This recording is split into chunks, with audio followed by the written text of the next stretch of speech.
Hey, what's up, everybody? This is GameLogIQ from the Rounding Off Infinity Gaming channel on YouTube. One of the co-hosts of the You Have to Keep Going Weekly Games podcast on the E2KG Network podcasting channel on YouTube. Back with another episode. This is episode number 345 on this evening of the 8th of July, 2024. So we're a bit off schedule this week. We pushed the show to Monday night to take care of some other family stuff. And so here we are. We're also back off break.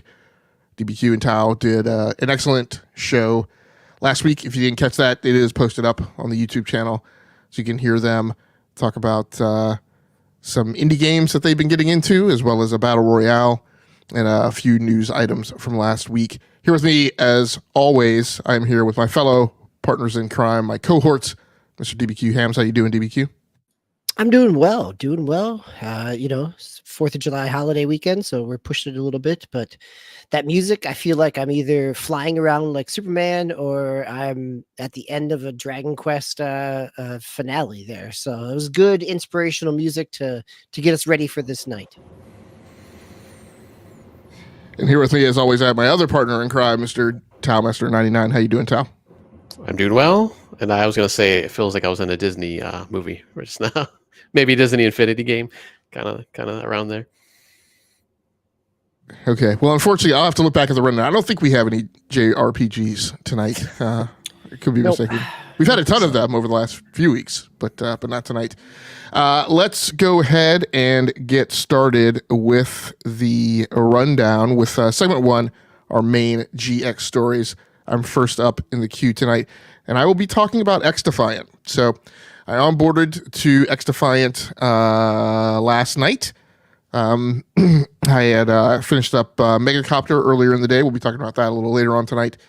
And had played a little bit of World of Warships. It's a big multiplayer grind this weekend. I actually went on vacation earlier this week, and then I'd come back, so I was at home over the weekend. So I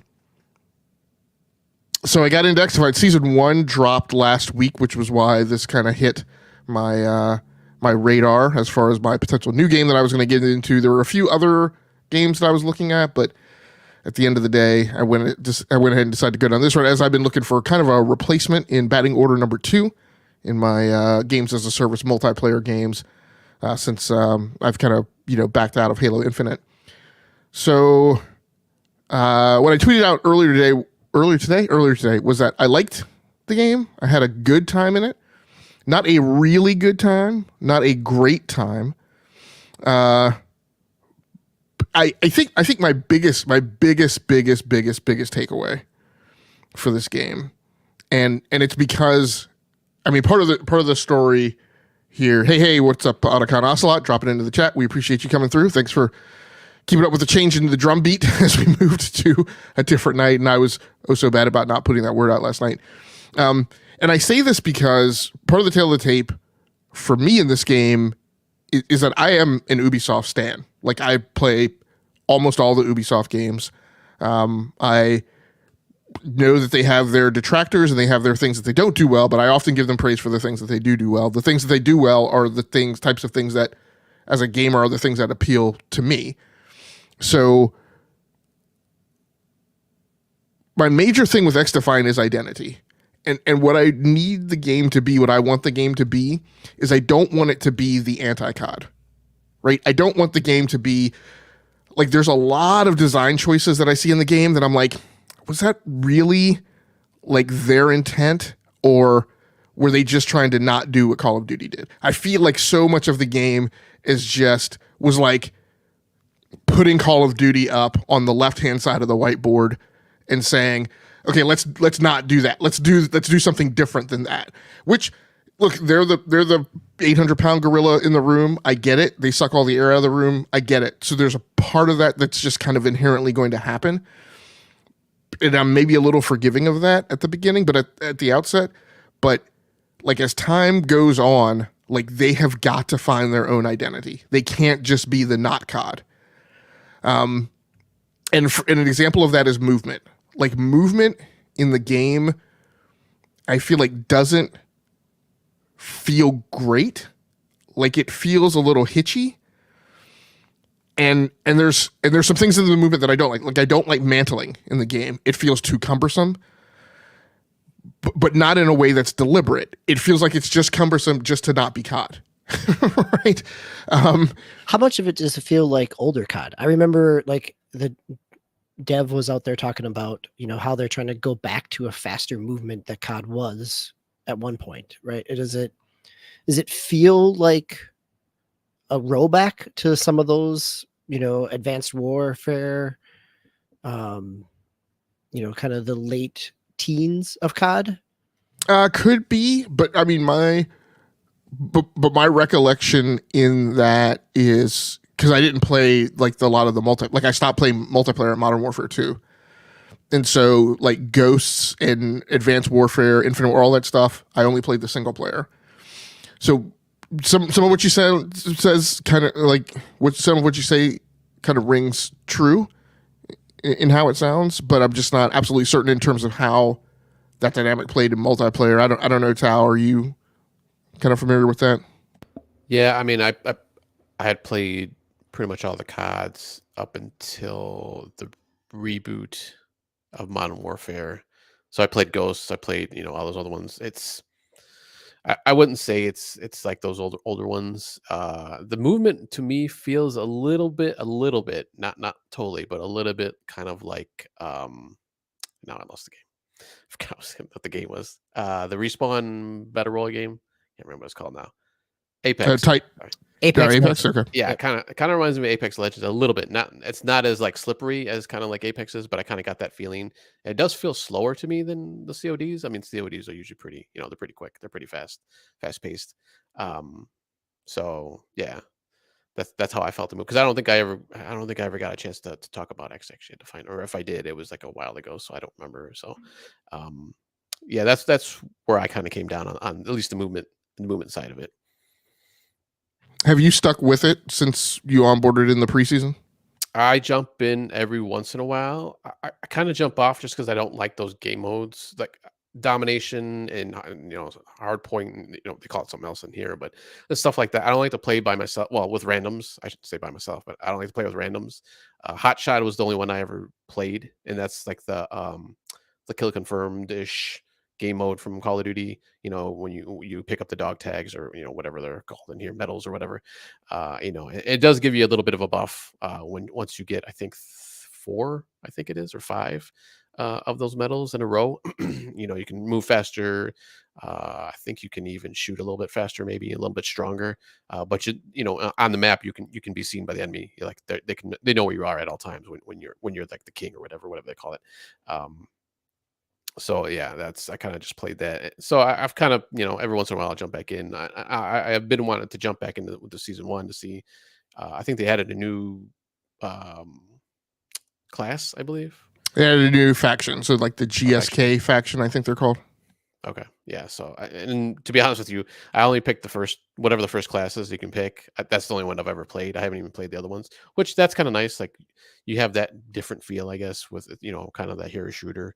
Each class has their different abilities, so that's kind of nice too. It's a little bit different than obviously Call of Duty. Call of Duty is pretty much just guns, and it doesn't matter who you pick really, or at least for now. Who knows what the future holds, but yeah. Yeah, and I feel like that, going back to that topic of identity, like I feel that is a good thing that they've done, right? In that they have really well executed, for the most part, this notion of kind of sliding right in between a hero shooter and like just a current, modern arena shooter. And by saying that, like I take off the like older arena shooters, right? That would have just been, every person is just skins. There are no perks or skills, and you just run around a map and pick up and do weapon pickups, right? So you take Quake and Unreal Tournament kind of stuff off the table. I think XDefiant has done a good job of kind of implementing something that differentiates operators just a tad without making it a full-blown hero shooter. And you're right, and I think that's one of the points of effectiveness, and not just the operators, but also with the weapons. Like I feel like I appreciate COD. Like you guys know I love my variety. You guys know I love meticulously managing my 10 loadouts and frequently changing them and randomizing the assemblies. and looking up, what's the most OP weapon this season and doing iterations, right? That's great, and that has a place. But what I like about this game is the way the weapons progression works. It really incentivizes you to more so stick with a loadout and not be all over the map. So I'm fighting with the M249 right now, and I'm not using anything else because I've got to level that weapon. And weapon level ups and earning attachments work in a way that, like, I'm just not going to do what I do with COD, which is I play like in a given night I might play with 3 or 4 different primary weapons, right? Or several different loadouts. So I like that. And for operators, I'm only playing Echelon. And I forget what her name is, Mei Lee or whatever. And I just have the stock operators because I just got started. So, I'm only playing Echelon. And in order to unlock the operators in Echelon, like you have to play that faction and you have to utilize those powers. And by the same token, I feel like the powers aren't, at least, for me, I don't feel like the powers are like way OP. Like I don't feel like, at least to date, and I haven't read a lot of literature about what the community feels like, but I don't feel like somebody has an ultimate, right, that just totally like imbalances like a given match, So yeah, I was going to comment on that. Like everything seems pretty balanced as far as the powers. I never felt like that's totally OP. I'm like, I hate this game. I actually thought it was actually pretty well balanced. That was like one of the few things that I really praised about.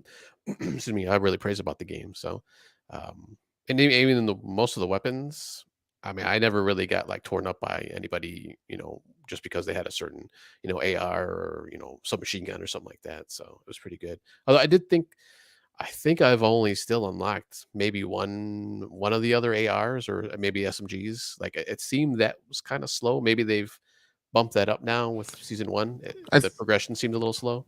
Yeah, I think they've tweaked it. I think you were playing like at the very outset, and like in 2 hours of gameplay time yesterday, I unlocked maybe 3 hours because maybe I hung on for an additional hour. I unlocked an additional LMG.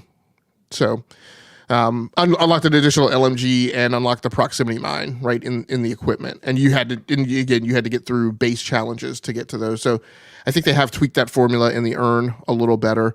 It effectively does, at least from what I see, it effectively does the creates the element of just like COD does of, you're always kind of earning and working your way towards something. So I never felt like it was useless.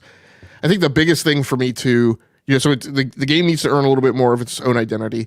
And then I think the other big thing, and I would even say that this is actually more important than the identity piece. The identity piece, I'm hoping that they'll work on that over time. The technical piece, the big technical piece, maybe I'll decompose it into 2 things. They've got to work on stability. So in a 2 to 3 hour, really 2 hour gameplay session, because I didn't see as many crashes in the 3rd hour, I got about 5 crashes. So what I will say is good is I never got a BSOD and never took my whole system down. That is a thing that particularly irritates. There's 2 different levels of crashes. There's the app crashes back to your desktop and you still have control of your system, and then there are crashes that take your entire system down. And Halo Infinite and Call of Duty, I will say, they're guilty of total system crashes and pulling your whole system down. I did not have that happen yesterday, but I did have like 5 crashes in the course of 2 hours. And what I dislike about that is if you're in the middle of a match, and like, so for me, like unlocking the next operator, like I've got to use like the electromagnetic ping, right? Like and reveal a combatant like 50 times to unlock the next operator. So when I'm in a match and I've done that like 3 times and it crashes the desktop, and as far as I can tell, it doesn't retain the fact that I did that 3 times in that match because I didn't complete that match. Like that's irritating. So there's that. The other part, that I'll include with that, although I'm a little bit more lenient about this, the game has no frame generation technologies implemented at launch and here in season 1. So it doesn't have FSR, doesn't have DLSS, it doesn't have XeSS. Now, I'm lenient on that because I'm getting in excess of 150 frames on a 165 hertz monitor, and often up above 160, right? But on average, typically, just north of 150. So I'm a little with ultimate settings and all that. So I'm a little forgiving about that. However, the fact that they didn't have it at launch, the fact that they didn't have it in the beta, the fact that they didn't have it at launch, and the fact that we're here in season 1 that they don't have it, that causes me some concern, because that now these days I just believe that those technologies and those methodologies for GPUs are baseline, and I kind of expect you to have them, at least one of them at launch. That is very much my rubric now. Like, I expect you to have one of them at launch, and if you and then I also expect you to be transparent, because I'm still very salty about the whole Starfield thing about, oh, well, we're only launching with AMD, and then not saying anything about DLSS, and then just kind of sneaking it in, I'm like, no, let's be transparent and open and tell people what the roadmap and what the plan is. They have none of those technologies there at launch, so that does, bother me a bit. But all in all, I had a fun time. I had a good time while I was using it. I'm playing the welcome playlist, so I'm just playing with players who are also below 25, level 25 with SBMM. I think the thing that I find most enjoyable about the game, and one, maybe you can catch me for being hypocritical because I just said the opposite thing, and then part of this is that Ubisoft doesn't have complete control of it. Right now, today, at least on the welcome playlist, I'm not encountering like the super tryhards and the sweaties, right? So I'm hoping that like the Call of Duty, Valorant, like super toxic crowd stays where they are, and they're not attracted to this. This seems like the shooter for nicer people. Like, I see the player names in the playlist, and it doesn't have a lot of the like wackadoodle racist or overtly sexual stuff that you see like in the Call of Duty player list when you go over there. So that's better. And then I don't see people, because it is anti-COD, it gets rid of a lot of the anti-COD.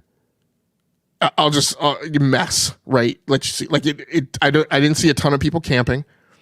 Yeah, I don't see you running around the corner to somebody and them dropping into prone position and quick scoping you with a sniper rifle and then popping back up into standing and sprinting off somewhere. Like, it gets it gets rid of a lot of the movement kitty stuff that you see in COD. So hopefully that keeps up. And but I'm having a good time. Actually, the last thing I will actually say, as an Ubisoft fan, what I do really like about the game is nostalgia. Like, I go to each of those maps and I'm like, oh, I remember that level in The Division, or oh, I remember that level somewhere else. I expect over time that we're going to see like levels I expect to eventually see a level on Pandora, right, from Avatar, and lots of other games. I expect to see like an Assassin's Creed faction. I actually expect to see both Templars and Assassins at some point. And maps from those games. I expect to see like a map in old time, French Revolution times, and in Venice, right, and things like that. So, I mean, eventually, Ubisoft's continue to make games, right? So eventually, we're going to get a level in like Japan. So that to me is kind of nostalgic, and I think from a marketing perspective works in Ubisoft's favor, right? Because they're pulling on those heartstrings, and it maybe encourages the nascent, FPS crowd that they have that are fans of their, third person action adventure style games who might also want to play a shooter to be attracted to come over.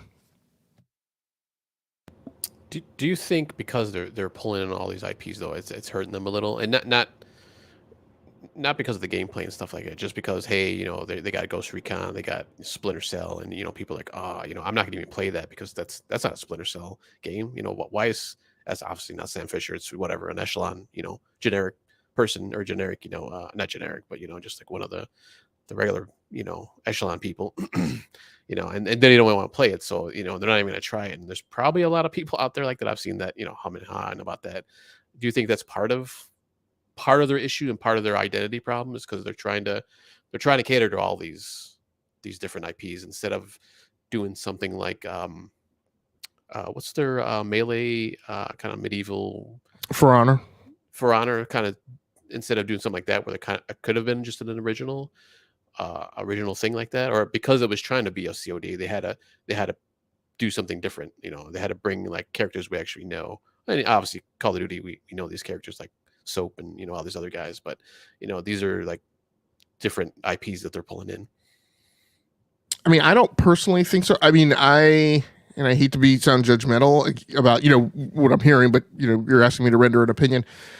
So I personally think that those people aren't they either aren't shooter people or they're dedicated to some other shooter and they weren't going to play anyway, and it's just nickel backing, right, for the sake of throwing shade at Ubisoft and their shooter. What I do think they will potentially get negative resentment for is you put a Splinter Cell faction right in the game, but yet you've failed to deliver on, and granted a lot of it's rumor mill and stuff from the grist. You fail to deliver on a Splinter Cell game for years, right? You make a, Prince of Persia faction, right? And then people give you grief for not delivering on Prince of Persia until 2026. So you pull all of these factions in for games that you're not making, right? And and you're gonna cause, I think from a marketing perspective, you're gonna cause people to give you grief about that IP because you've put it in front of their face, whereas they may have just stayed silent because they didn't even think about it, right? But you put it on a platter for them and said, "Oh, here, take a pot shot at this." So I think that might be more of their problem. But at the end of the day, I mean, from the stuff that I saw and from what I felt like playing the game, like I don't know that will be impactful, and I don't know that as creatives like Ubisoft. I mean, I think maybe in a design room at some point they had a conversation about that, but then they just said, yeah, that's going to happen. We're going to do what we're going to do, and we're going to move on. So DBQ, you have also been playing a new game that I am very much in anticipation of hearing about. Well, similar to XDefiant in terms of the potential for it to be a free-to-play derivative. First Descendant is a mashup of Warframe and Destiny to some degree. It's third person. It is by Nexon out of Korea. It is certainly free to play in terms of the number of monetizations and aspects there. But at the same time, the gameplay loop is really enjoyable. It is a third-person shooter, more or less. You've got a couple different classes that you can start with, and then you can purchase, earn additional characters, and those characters kind of fit in archetype classes, whether it's assault or support or tank, or kind of assassin. They fall into some different roles, and then as you go out into an open world, that you start missions, and those missions can either be private or public. And if they're public, you will either have the potential of joining in somebody else or have a group of people joining with you. And so a lot of the gameplay loop feels very much like I just did before the podcast, did something that's the equivalent of a Destiny public event, that you've got a timer on the map, you've got a spot, you've got an objective, and other people who are in your instance can run to that and join in as well. So, and then you've got spaces where it feels like a strike or like a stronghold in Anthem, where you'll come in with up to 3 other characters and kind of make your way through a dungeon, whether that's a story or a specific kind of side quest piece. So it's got a lot of a similar DNA, but it kind of picks and chooses. And I was not quite sure what I would expect when I was coming into it, and I have kept coming back to it. I started playing over the weekend. It had some server issues on the first day, but they've done a couple patches. I haven't had any crashes with it over the weekend. So it's been pretty stable playing on a Series X, not playing on PC. So that piece feels pretty stable. The actual like gameplay is what's driving me forward, and I also am getting lost in the various multiple systems and currencies and things to upgrade and places to hook you into needing to speed that up through microtransactions. So the game is really enjoyable, but it also has a very strong free-to-play layer on top of it. And so it's hard to say after spending 3-4 hours in it, if you hit kind of a paywall, or if it's something that you can make your way through the kind of story mode of it, and or the story missions, and it's the end game stuff where really, right now a lot of the discourse around it has been getting so there's a kind of a standard character and an ultimate version of that character, and that ultimate version of that character has higher stats in everything, and it also has significant grind for resources, materials attached to it, or purchasable. And so there's those pieces. I think one of the other discourses around it over the course of the weekend has been some of the similarities, both in terms of character design or thematic design. You've got a race of, it's alien or humanity's on kind of its back feet back up against a wall, fighting off invasion of aliens, and you've got some magical MacGuffins that you're chasing after. You've got a guide who is serving kind of both that role of a ghost and the traveler in terms of guiding you forward to find those MacGuffins. And then you get some of the icons. Paul Tassi over at Forbes has been talking about, and some other places that have picked this up. The icons feel like you looked over at your neighbor's, your classmates' paper, and you kind of change the answers just enough to say that they're unique, but not quite. Like, the icons are very similar, and then kind of modified just enough to maybe pass. But that's how much of that is actually intentional, and how much of that is based on kind of shorthand of gaming. So it is.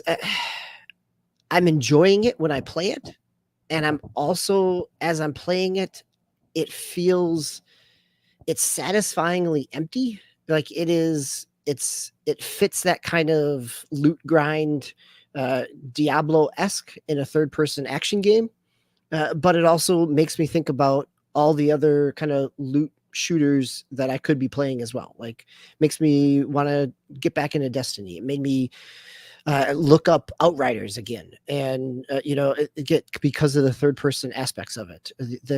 So there's a number of kind of, even some of the character design and kind of landscape aspects even feel a little bit like Godfall as you're playing through the opening. I had very much kind of Godfall kind of visual elements to it in terms of an art style.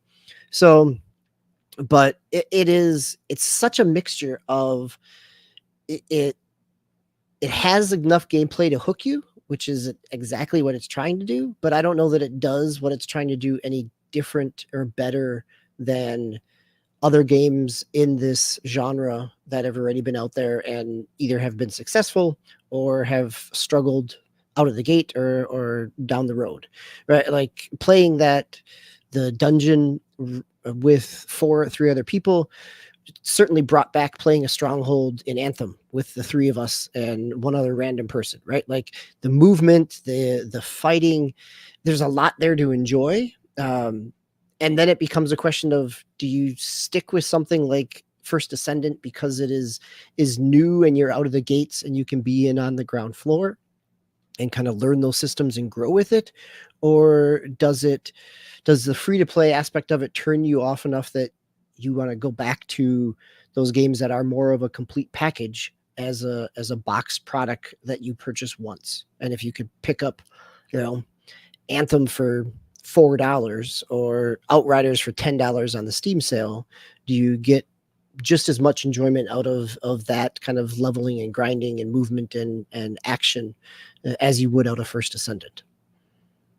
The problem with those games is, and man, I was having such great memories of us running missions in Anthem, and just like how much. I mean, I got in the pool like just when that game, when they were claiming that they were going to keep pushing on that game, and then like in the time between that and them just saying, okay, we give up, Uncle, it's not going anywhere. And I just remember thinking that, man, this game has so much potential.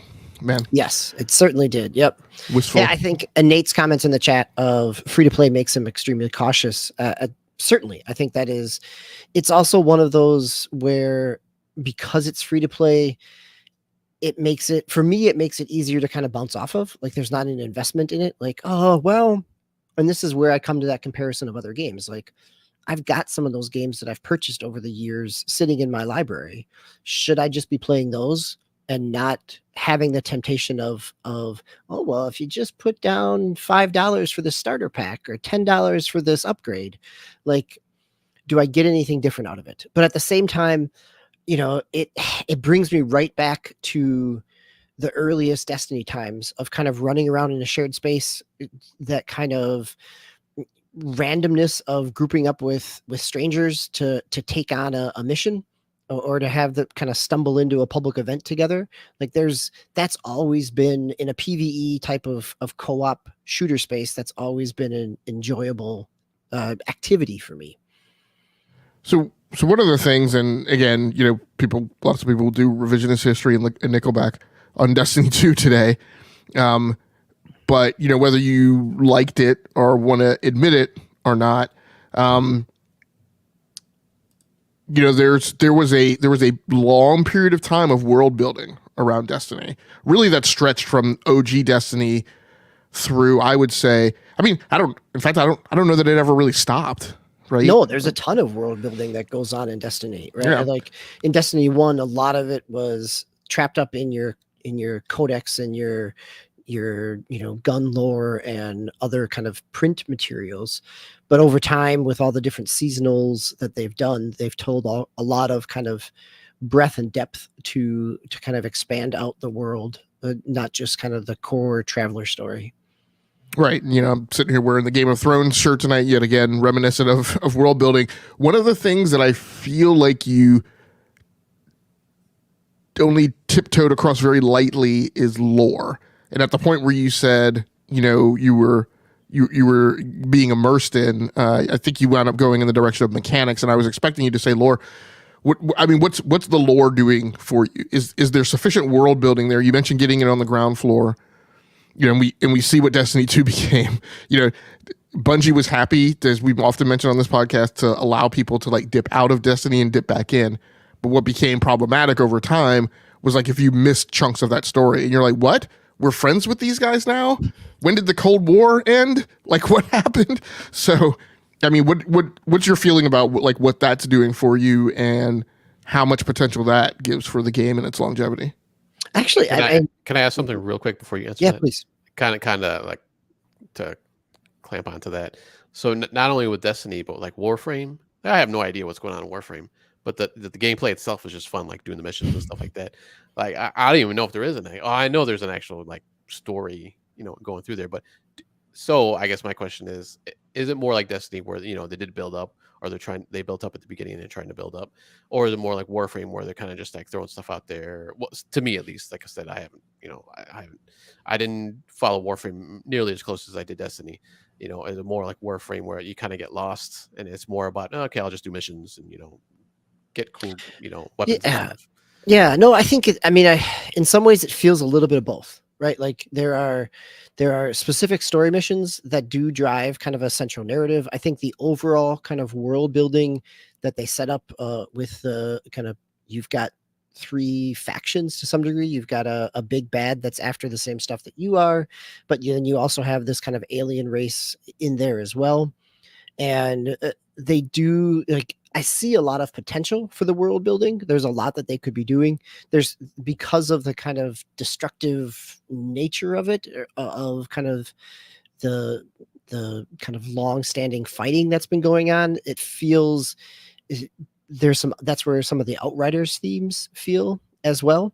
And so I think there's some good potential for lore and world building. There's a lot there in depth, like as you land into the kind of tower like space, there's all kinds of NPCs to interact with, to go off on different missions or get upgrades on things, or to get other types of kind of side story content pieces. So they've created an interesting world, but once you're out kind of in it, it kind of falls away a little bit. And so it's easy to just kind of get into that gameplay loop as well. And so that's where it is I don't feel propelled forward in the story because the action is engaging as it is. So, I mean, so that's kind of a walk the line between the middle of those two answers. I think the reason that people will stick with it is the loot grind and the ladder climb. But I think that what they've set as a world gives them lots of runway to continue to create something. Okay. A couple other quick questions I had. This is only PvE? I have not seen any PvP. Okay. And then you had mentioned like there's like kind of the higher tiered version of like the players that you can get. Is that you can only purchase that with like real money, or can you grind to get, in-game money to? You can definitely grind to get those materials that you need. I think one of the looking at some commentators and YouTubers over the weekend around it, some of the dialogue has been that some of the drop rates are incredibly low. I mean, this is Nexon, which has been fined by the Korean government for their maple storage drop rates, or the inconsistencies and inaccuracies of those drop rates. So it has the potential to get that, but having it be such a high barrier that it is incentivized, right? There is definitely some social engineering going on in terms of kind of funneling you in some of those areas. But at the same time, and maybe this is just me because the way we play games, we often bounce around to so many things. Like being able to get through and into those menus and figure out what you all need to get there, because those menus are so dense. Like, I'm just gonna play what's putting on the plate in front of me. Like, I'm gonna take the buffet and not worry about the special order menu. Yes, Brap, I think there's definitely some places where it is a cash grab. I mean, that doesn't make the gameplay bad, but it means that the gameplay has been constructed in such a way to move you in that direction. And it is Nexon has done this with other games as well. Like, and this is where that kind of conflict comes with me of, I enjoy what I play, but also I could be playing something else that doesn't have all these other barriers and free to playness in it. Well, and not only fined by the Korean government for like inconsistent drop rates, but for like blatantly out and out lying to its player base that they hadn't manipulated that algorithm. Right. A couple years ago, they had the biggest fine from the Korean equivalent of the FTC because of that. And also, the publisher that was behind the downfall of Lawbreakers, right? Because Cliff Bleszinski wasn't going to play that game, So healthy discussion on two newer games on the horizon, or at least XDefiant, new in terms of like season 1 dropping. We're going to go ahead and go on to segment 2 and talk about the news. Funny enough, I knew that we were going to have very robust gaming conversation tonight, and we still have a chunk to get through. And I was going to just bypass the whole news section, and we wound up stuffing it bigger than we normally even do. So I'm going to go through at least mine pretty quickly. Over on Engadget, this news article by Danny Gallagher, a new Resident Evil game is in the works from the director of Resident Evil 7. And I quote, "It's been a hot minute since we've had a brand new Resident Evil game. Then again, it's hard to blame Capcom for that. Resident Evil Village created such a high bar for future sequels to limbo under or jump over, depending on which hypothetical bar-based sport you're playing in your head. Capcom has finally confirmed that Resident Evil 9 is on the way, and they've tapped a veteran director to oversee the 10th zombie adventure shooter. IGN reported that Capcom confirmed the news of the sequel during its next summer 2024 stream. The director will be Koshi Nakanashi, who was the director of Resident Evil Revelations and Resident Evil 7 Biohazard. Resident Evil 7 was very interesting on the landscape in terms of it kind of tilted what we thought of Resident Evil has on its head, and kind of vectored it in a slightly different direction. Put it in first person, and kind of told a slightly different story, just as macabre and horrific, but a little more. It's maybe too on the nose because of their recent announcement that they're getting into games, but a little more Blumhouse, I want to say, than kind of the campy Resident Evil that we had come to know. So yeah, I'm all for it. It'll be interesting to see how it comes out. I'm not a super huge Resident Evil fan. To me, Resident Evil lives in Raccoon City. But I definitely appreciate the artistic vectors that they've gone down for other stuff. Any other thoughts on that one, guys? No, I think we'll have more to say once we find out more about the game. I think Brap's comment on 7, it definitely was. I remember playing 7 in VR, right? It is very much a tension kind of suspense, horror versus a wave of zombies horror type of thing. Yeah, and I'm kind of like you, GameLogIQ. I haven't really played any of these games for a while. I think the last one I can remember playing and actually beating was Codename Veronica back on the Dreamcast. So it's been a while since I played anything. I think I tried one of the remakes at one point, but I was like, I don't know. I think that kind of genre has passed me by now. So very cool, very cool. DBQ, we are talking about one game coming in, you've got another game going out. Nice pairing here of games passing us by. So just as Capcom is announcing a new Resident Evil, they're also announcing that development on Exoprimal is ceasing. That they're finishing up all their planned content. That the season that ends on July 11th will be the end of their ongoing content development. So Exoprimal came out end of June, end of July last year. Which seems crazy that it's only been a year. But they had a number of seasons. They did a crossover with Street Fighter. They did a different crossover with Mega Man and some skins related to both of those franchises. But after a year of what they had, the player base, the monetization is not enough to give them a reason to keep going with it. So that's the kind of quick and dirty announcement there around Exoprimal. And Tao, didn't you onboard into Exoprimal? No, I never played Exoprimal. I played it a little bit when it first came out. Again, it's it was a fun kind of almost Earth Defense Force, and it's throwing so many dinosaurs at you. It had a single player story, but a lot of the gameplay was this PvPvE aspect to it, that there were 2 squads kind of battling their way toward a central objective, and then once they got to that objective, they would often either fight a boss or fight off against each other. Very cool, very cool. While I continue to wrestle with my Nest thermostat because Google insists that it knows better than I do what temperature to put my house at, we'll go on to the next news story. This one over on PC Games N by Ken Alsop. LA Noire dev responds to new game rumors saying it's working exclusively for Rockstar. Sydney-based developer Video Games Deluxe, best known for its work in LA Noire, says it is working exclusively on projects for Rockstar after an Instagram post suggested it was in development of a new project titled Souden House.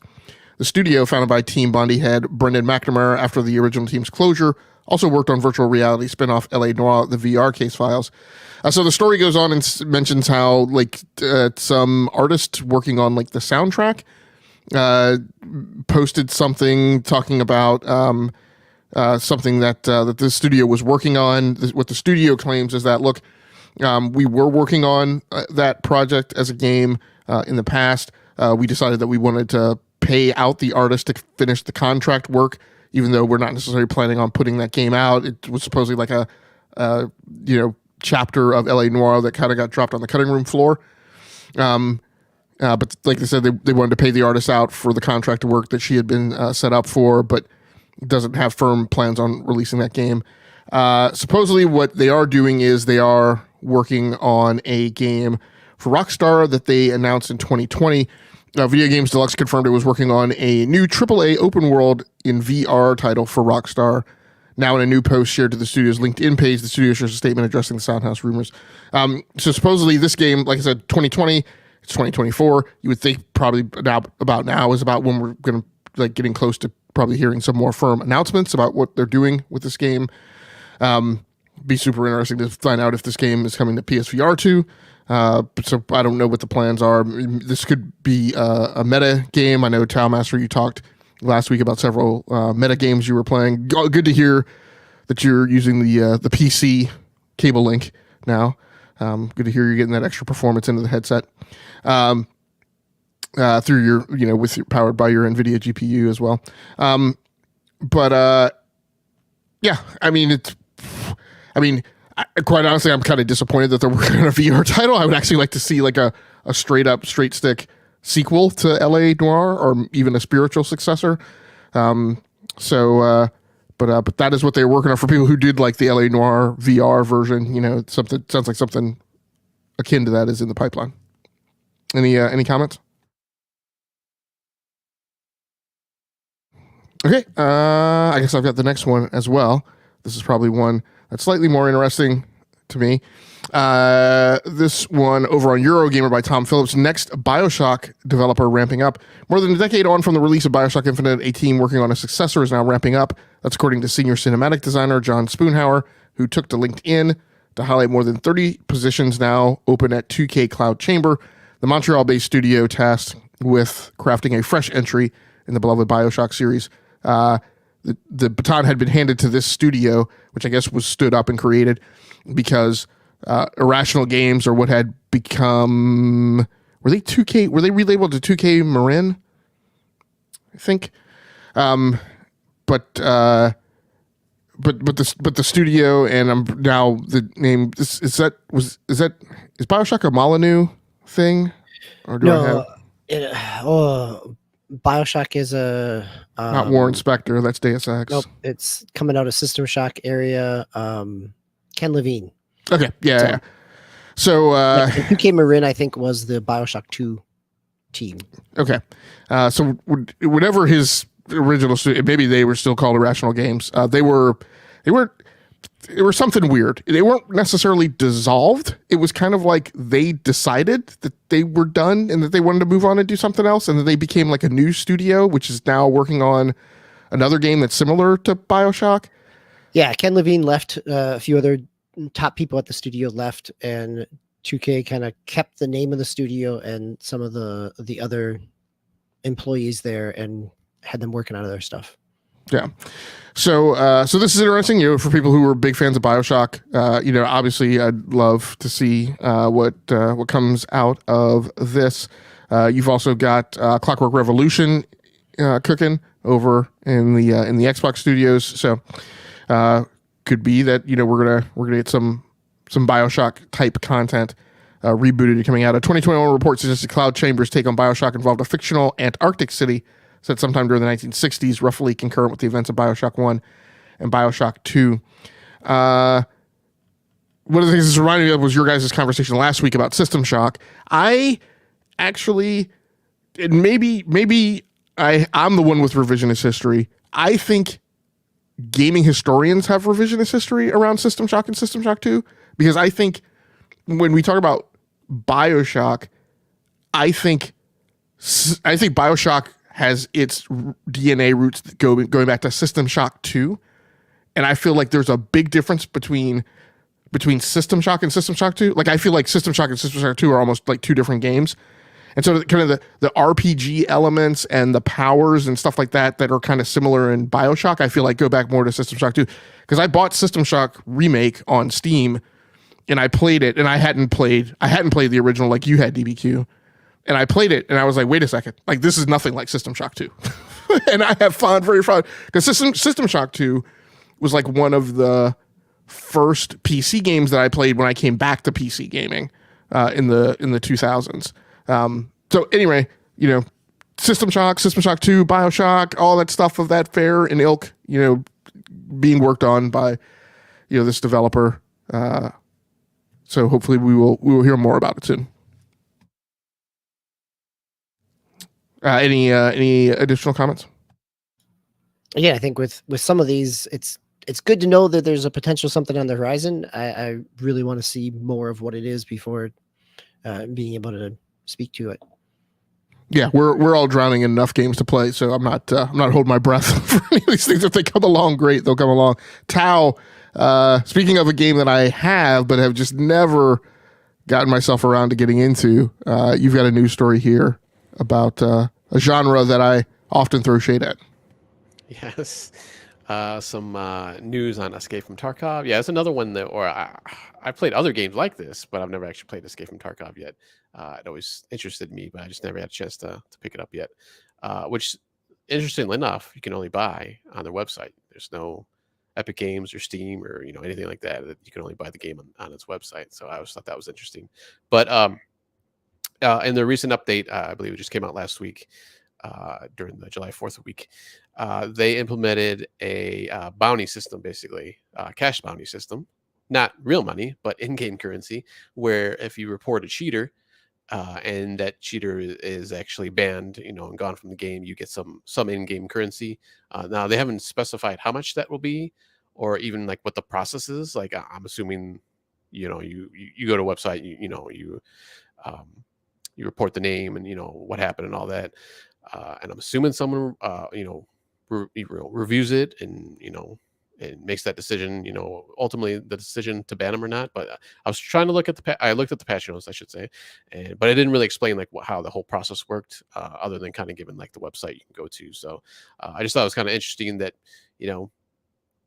other than just like I do that all the time, like in Fortnite and Rocket League and other kind of games like that, where it's like, hey, this guy it looked like he was cheating, I don't know what's gonna happen. Every once in a great while I'll get an actually message back when I log back into Rocket League. I haven't seen it on Fortnite, I don't think. I go back into Rocket League and it says, hey, we've taken an action on a report that you and other people have done. So that's I was like, oh, that's kind of cool, and I've forgotten it at that point, but at least something happened. But here, at least you're actually getting some in-game currency to spend on. I'm not really sure what the in-game currency is just for skins, or if you can get like better equipment or stuff like that. But I'm assuming probably just like aesthetic stuff. But I just thought it was kind of cool that they implemented something like this. And and if you don't know what Escape from Tarkov is, it's kind of a PvE versus versus PvP. You have AI generated people out there along with real people. You're trying to go in there, get as much loot as you can, whether that's like attachments, gear, weapons, stuff like that, and try to extract out and get away with all your stuff. Now, if you have that stuff and you get killed, you lose it and you just got to start over. So I've actually was playing a VR version of this, very much like Escape from Tarkov, but just in VR, and map is pretty small. But I just thought it was really interesting that they've implemented this kind of system, so it's kind of cool. Well, yeah. Tarkov is one of the kind of first big extraction shooters that others have tried to chase a little bit. You get even Call of Duty had a mode in it last year. Yeah, in Warzone. Yeah, I think it's still in there as far as I know. I haven't played it, but yeah, there's been other games I think around the same time, but this one was the one that kind of blew up. And like you said, yeah, everybody's trying to jump on it now. Yeah, and this is what Marathon is supposed to be. Oh, okay. So yeah, this is an approach that I think works well for a game of this size. I don't think a game like this. I don't think a policy like this scales. So I feel like if you put something like this in Call of Duty, I think what you'll get is you'll just get spammed with tons of people, right, reporting cheaters just because of like, hey, one of these times I may just as well spin the roulette wheel, right, and actually land on something and then get in-game currency for it. So I think the Escape from Tarkov community is small enough and tight enough and takes the game seriously enough that hopefully you won't get that type of behavior. Yeah, and they mentioned in the article too, they banned about 11,000 people within a few weeks, like earlier in the year. Now, 11,000, you think, oh yeah, that's a lot. But if you go back, if you go and like look at Call of Duty numbers, those are like in hundreds of thousands sometimes where they banned. So yeah, I could see that like not working. All right, so you've got the last news story, which is actually a game that I would have been super interested in and would have been there day one, yet but for the mention of one term. Let me guess. The roguelike? Exactly. Exactly. So there's a new Transformer game coming out, which is a racing game / roguelike battler. Very interesting looking game. So it's just kind of your I won't say run of the mill, but your normal kind of racing game. You're traveling tracks and there's power ups. It looks like, and turbo boosts. But and I didn't notice this part until the end. They kind of show it in the video, but you can't really tell when it happens or what's going on, or if it just happens randomly. But when you get near the end of the finish line, you actually go into like an action third person like shooter, basically an RPG. So they show like the various enemies you can fight against, and I'm assuming you can fight against the other players possibly. I don't know if that was made clear at all.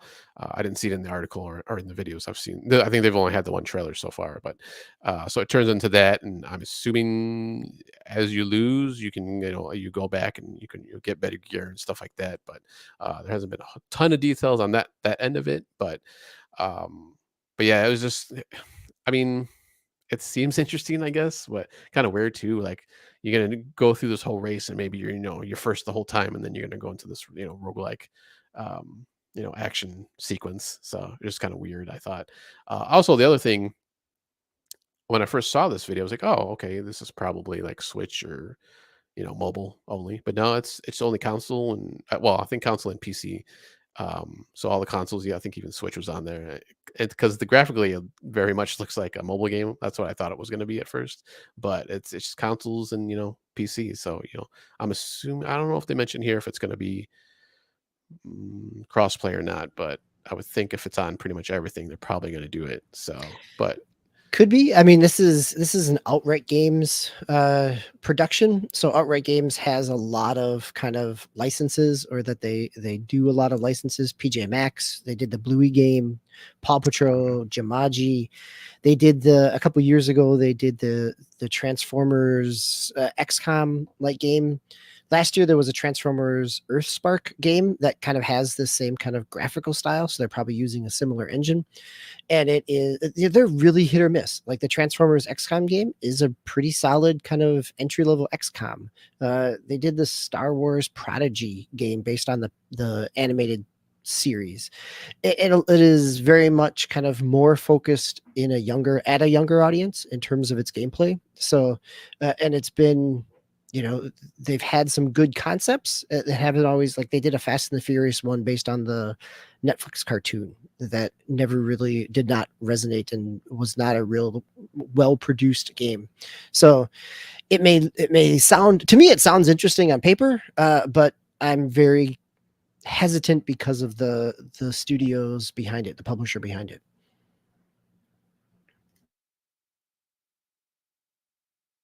Yeah, your mention of the game engine reminds me of one other XDefiant comment I wanted to make before we head into as the starter for segment 3.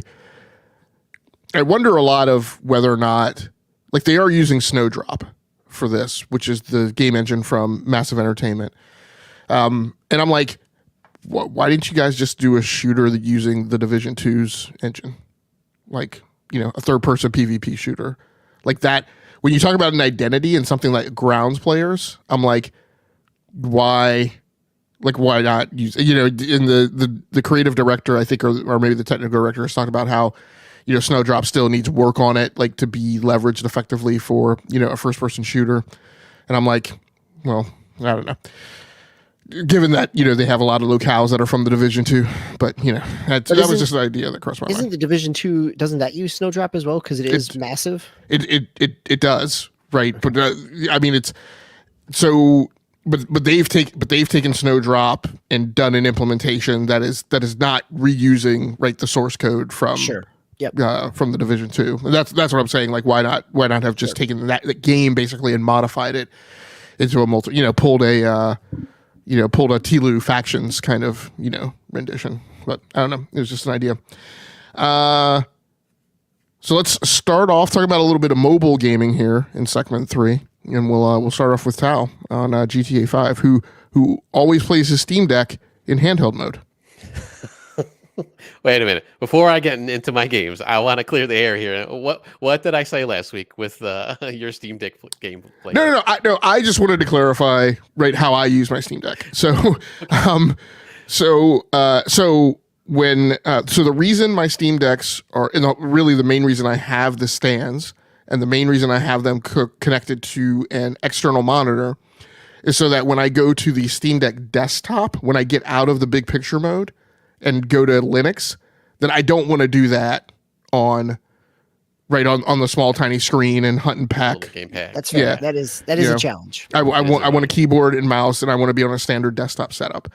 The other then primarily actually, and I will say, when I play a game on that monitor, when I use that monitor for gaming and I use a standard keyboard and mouse, that is often because there's a game that I'm trying out on Steam Deck that I'm not convinced that it's going to be a good Steam Deck experience, or it's a new game. I'm playing it for the first time on Steam Deck, not just on Steam Deck, but at all. And I'm not convinced that game in that genre is going to play well on Steam Deck. So I want to at least get started with it on a regular monitor. So that's how I approached Midnight Suns, right? Because you guys remember, like, I was very skeptical on how well Midnight Suns was what that interface was going to be like and stuff, particularly on a handheld.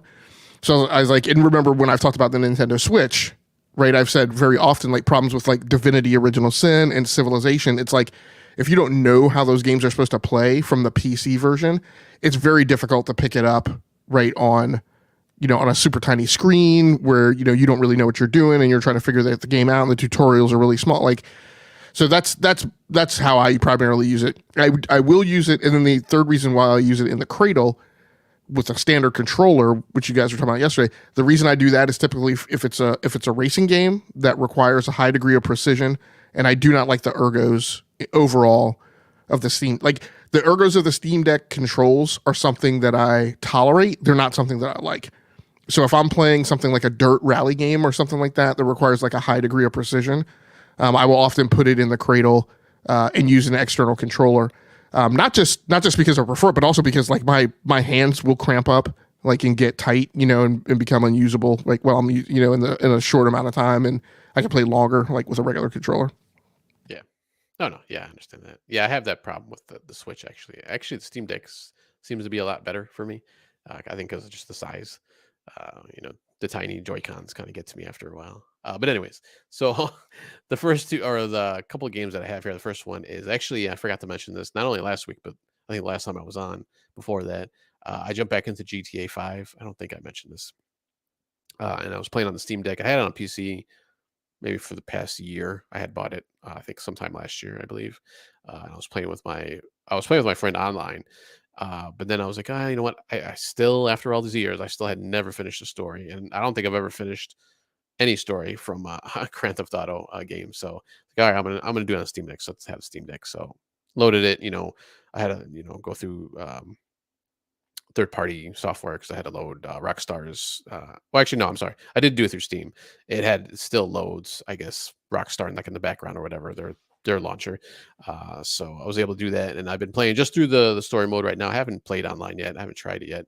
I'm usually playing like on the train when I'm going to work and stuff. So I just, tether it to my phone real quick just so I can get online real quick for the Rockstar launcher to check in, and then I just turn it off and play the story mode. But yeah, I've been having good time. And I think the last time I was playing GTA was the old Xbox One. Which is kind of weird to say.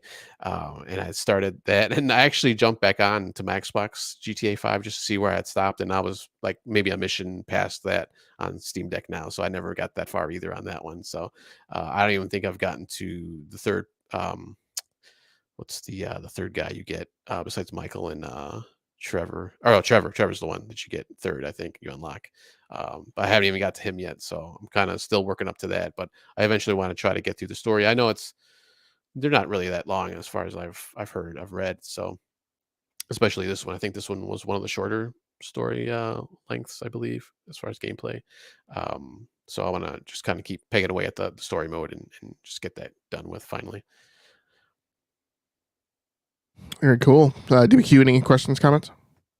Only comment, how long to beat gives you about 30 hours. So whether you call that short or not is a question. Well, I rolled credits on a game. Actually, now I have to wind that back because that's not the next game in the rundown. I've been playing, but it is a mobile game, a game that you play on a handheld. Last week, a new title that dropped for the Nintendo Switch was Darkstar One. This is a game that came out in I want to say 2005, 2007. It is an old style kind of space shooter simulation game. So kind of very much in the vein of X-Wing Alliance and Star Squadron, which I think was a game on, I think that was on the Genesis, as well as, similar to games like Free Space 2 and maybe a little bit of Descent 3, just in terms of controls, and what's the other game that I want? And Freelancer. So Calypso brought this game forward into 2024. I have this game on PC, and I played it when it originally came out, and I periodically go back to it. And so it plays pretty much just as well. I was a little hesitant, to be able to what the experience was going to be like not playing this with, a fancy flight control system. But the game plays serviceably, and that's kind of what I expect on Nintendo Switch for a PC port. It's not to have the same experience that I had on PC, but to have a comfortable, kind of like a comfort food type of experience, but in mobile format. At the end of the day, I do prefer the ergos of the Nintendo Switch over the Steam Deck. Like I just talked about, like the control scheme is more comfortable for me. I can play longer. It's lighter. It would be great if you could have a Steam Deck, right? Internals and the tech in the Steam Deck in a Nintendo Switch like form factor in a smaller, lighter package. But that's why I still think of like these PC ports on Nintendo Switch as viable. I did play this in handheld mode because I took my Nintendo Switch LCD with my. I took my. You mentioned the Steam controller by a company called Hori. Hori sticks are actually the replacement Joy-Cons that I use on my Nintendo Switch LCD. So I had those with me, but I did actually take my Nintendo Switch Pro controller with me on vacation because I remember right before I left that I have a new case that I bought so that it could fit the Hori controllers, because the Hori controllers don't fit in like a standard Switch case, but also this case allows you to take all of your Switch stuff, your charger, your dock, your a Pro controller. I didn't take all of that stuff with me. I did take the charger, but I took the Pro controller in there. But I did play that in easel mode, with the kickstand, with a Pro controller, because I felt that was a better control scheme for a space sim. So the game plays well enough. I like it. Story is campy, but it's no worse than it was in 2005, 2007. I think the significant thing to say is, the gameplay from like the space dog fighting and things like that are excellent. It to me, it kind of fits right squarely in what the Switch is capable of, but doesn't make it like ridiculously impossible for the control scheme that you have available. But to me, it's not so diluted that it feels worthless. So Calypso did a really good job of implementing that. I think the one thing I'll comment on, as a cautionary tale for people who are thinking about picking it up, is it did take some bugs from the old 2005, 2007 game and pulled them forward into 2024. And by that, it suffers from a lot of the same thing that I incriminate CD Projekt Red for The Witcher 3, which is broken side missions, where there are event triggers in the side missions where if one of those event triggers gets broken, then you just can't finish the mission, right? Because they're all cumulative and they're all dependent upon each other. And so this has missions, particularly the ones that I found now are side missions where you're supposed to go like pick up a container in one star system and then you go back through the hyperspace gate and go to another star system to deliver the container. You will go to the warp gate and it just won't trigger. It doesn't even illuminate there's a way to get into your control HUD for this layer of controls, and it's still that the hyperspace gate button is still like grayed out. So the end result is you just avoid those missions and you don't do those. So there is, I was about to say workaround. As a software engineer, that would have driven me nuts because I've often chastised my own people who call something a workaround that's not a workaround. So that's not a workaround for something that's broken in software. But that's how I get around it and continue to play the game. So having a good time with it. It was perfect type of game to take on vacation and play in the hotel room. And offer up, an easy sitting of an hour and a half in a sitting to get through. So I had a good time with it. Any questions, comments? Okay. I want to hear about your Megacopter. Yeah. So last time you were on, you were talking about it and kind of the challenge and where you were at with it. So to hear you rolled credits, something must have kept you engaged. Yeah. So the joke I was going to make was that I did play a game that is does qualify as short in length compared to GTA 5's 30-hour main campaign. All in all, Darkstar One, Megacopter is supposed to be about a 6 to 8 hour game. It probably took me maybe 9, just because I'm a slower gamer. But I did finish it. According to the Steam achievements list, only 6% of players have finished it, who bought the game. And it even has other stats that I found interesting as I went through the achievements. I think I forget what the number is on the achievements, but I think out of finishing the campaign, I got like 2/3 of the achievements. But you will see things like, only like less than 20% of people have even gotten past like the second boss.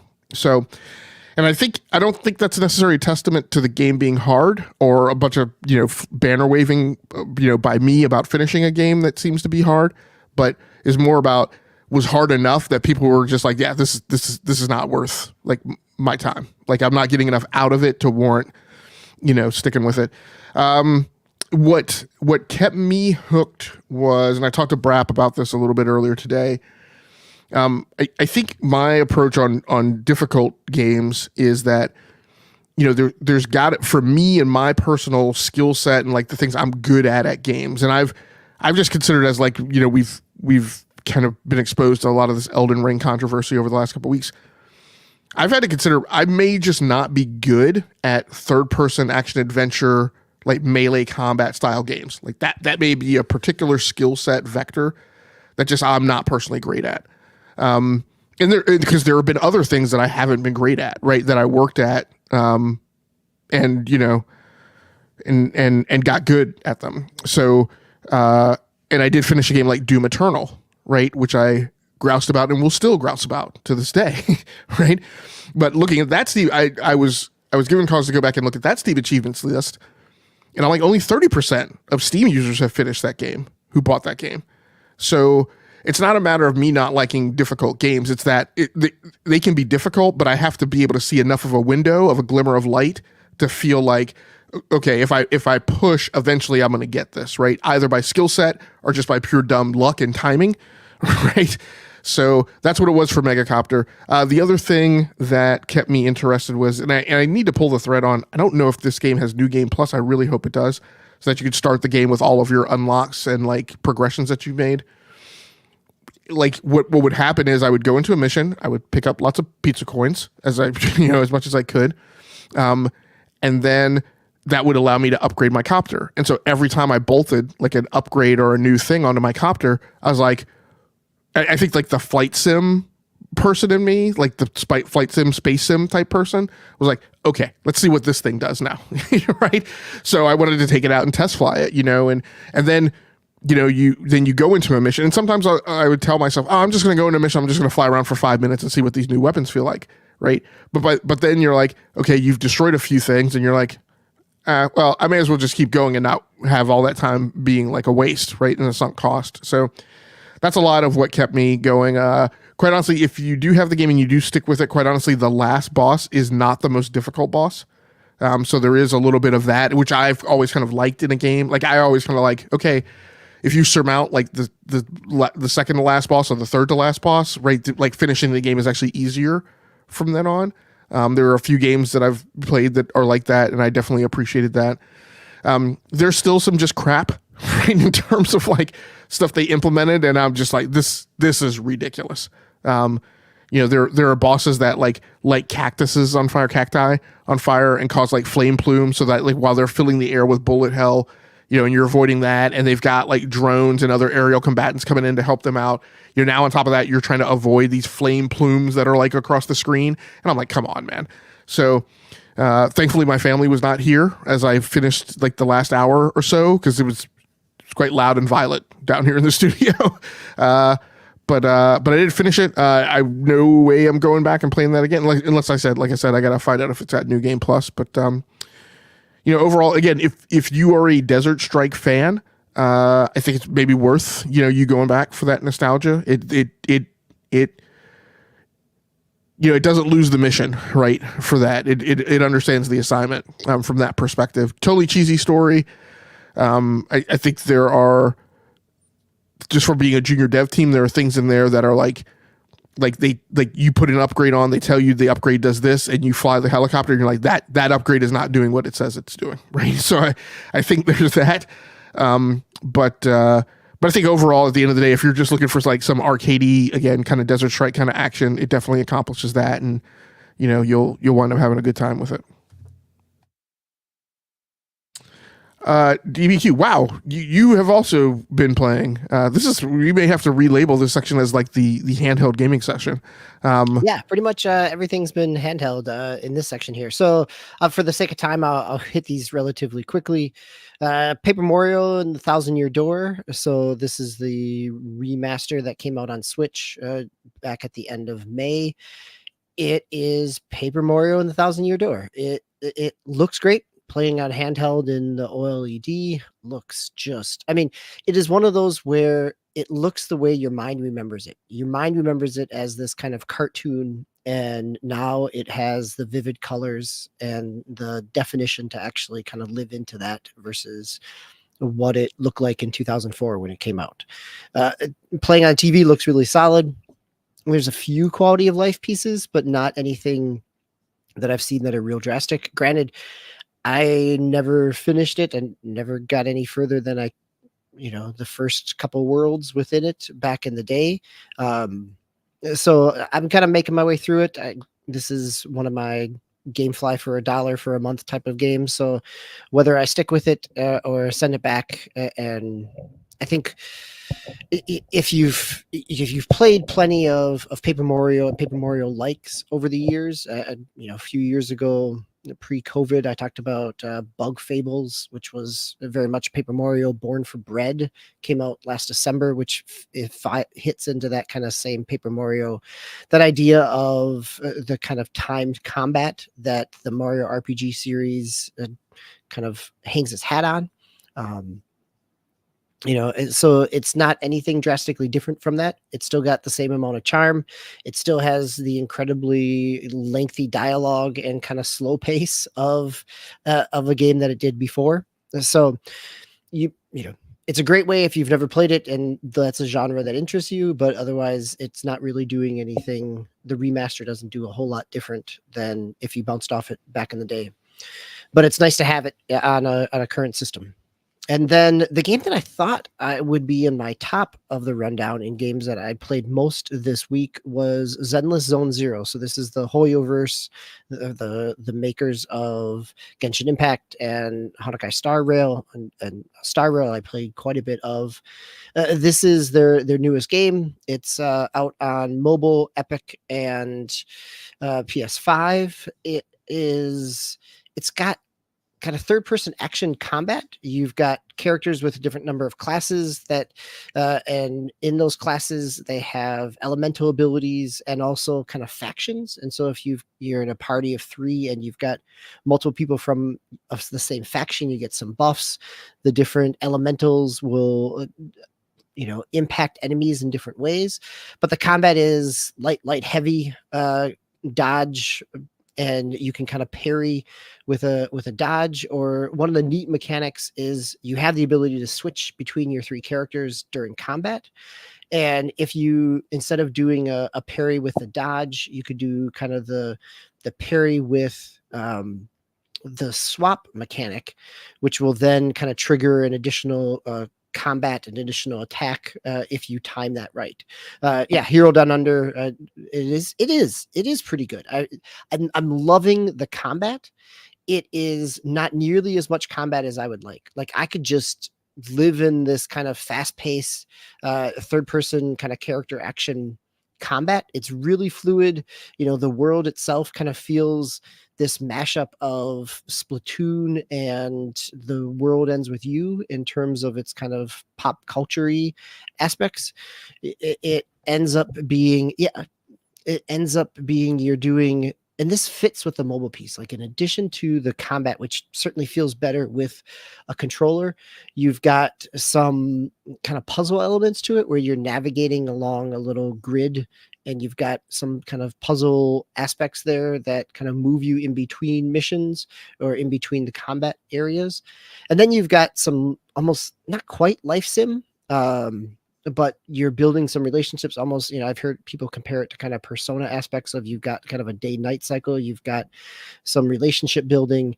And yeah, as Hero says, there's a whole lot to this game. And this is true for both of the other big Hoyoverse, Genshin Impact certainly has a lot of meat on it as well. So Zenless, Zone Zero, there's a lot there. I will, it's on my phone. I'm sure I'll be kind of chipping away at it and playing it. It is an engaging story. I like that. But I wish I could spend more time in the combat, and maybe as I get into some of the upper level stuff and continue to unlock things, that there's more kind of options to just kind of dive in and live in that combat for a little while. And is that lack of combat why it didn't stay up in the main GX section and you swapped it for First Descendant? Yep, because the combat in First Descendant really hooked me, and I found myself coming back to it more so. All right, very cool. So, Tal, you want to take us out with your last game? Yeah, real quick. The second game I'm playing on my Steam Deck is Session, which is the skateboarding, real I guess sim skateboarding game. I just been chipping away at the tutorial. I finished like the first part of the tutorial, I guess, because now I'm doing the advanced tricks. So just trying to figure that out. And they kind of throw, the skate terminology at me, and I'm like, I don't know what that means.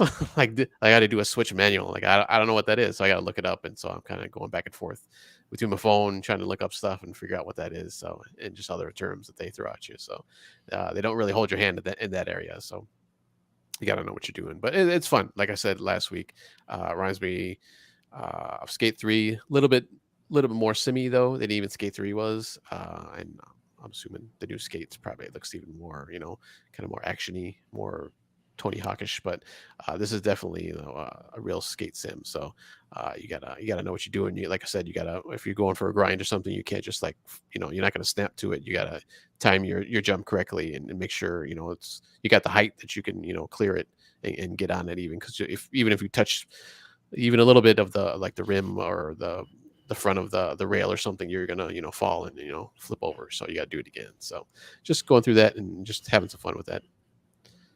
So Megacopter is a game that also does not do a good job of explaining things to players.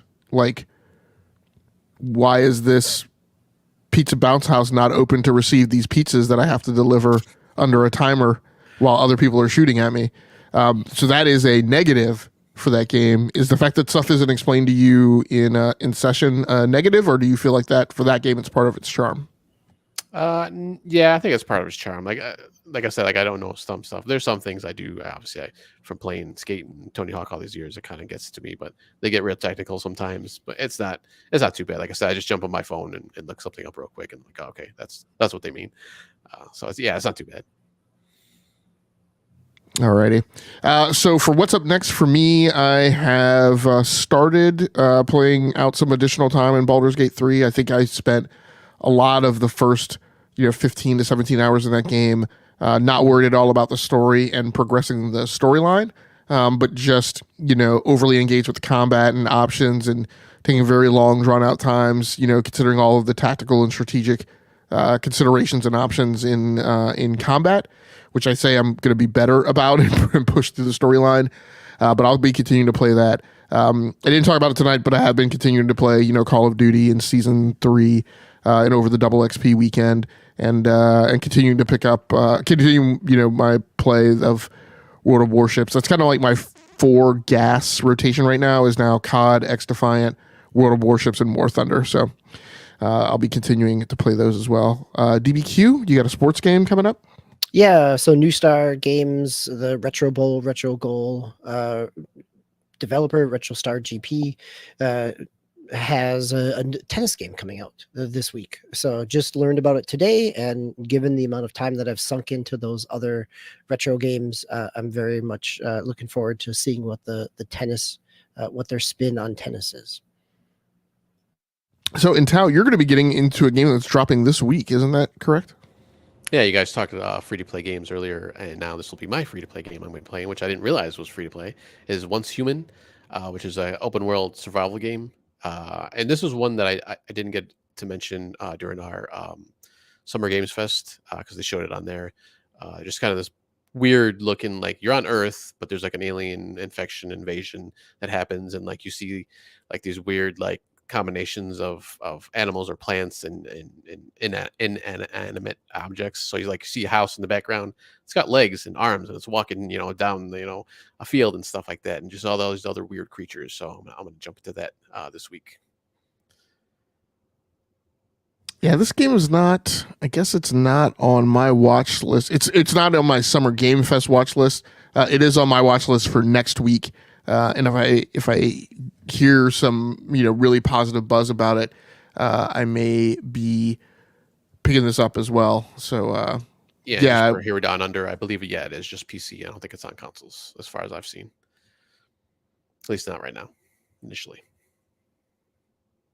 All right. Okay, well, thanks so much for anybody who happened to join in on the live stream tonight. We appreciate you. For anybody who comes through and checks out the archive version of this live show on the Enough to Keep Going on the E2KG Network podcasting channel on YouTube, we appreciate you as well. Please feel free to like the video and subscribe to the channel so you can just receive a notification whenever we post new content. We'll be back on our regular night of Sunday at 8:45 p.m. ish. This Sunday, the 14th. And at that time, DBQ will notionally be in the center seat, and I will be backing up as co-host. Tao will unfortunately not be with us as he's got some other things to attend to. Or do I have that backwards? Potentially, yeah. I still got to figure things out for this coming weekend. Okay. All right. Well, we will see how that turns out. I think that's it. Until next time, take care of yourselves. Stay safe out there. Play the games that you like. Come here to talk to us about the games that you love. Once again, my name has been GameLogic on the Rounding Off Infinity Gaming channel, from the Rounding Off Infinity Gaming channel on YouTube, one of the co-hosts of the Enough to Keep Going weekly games podcast, here with my co-hosts, Mr. DBQ Hams and Tao Master. Until next time, good night, good luck, and good gaming. That's going to do it for us. We're out of here.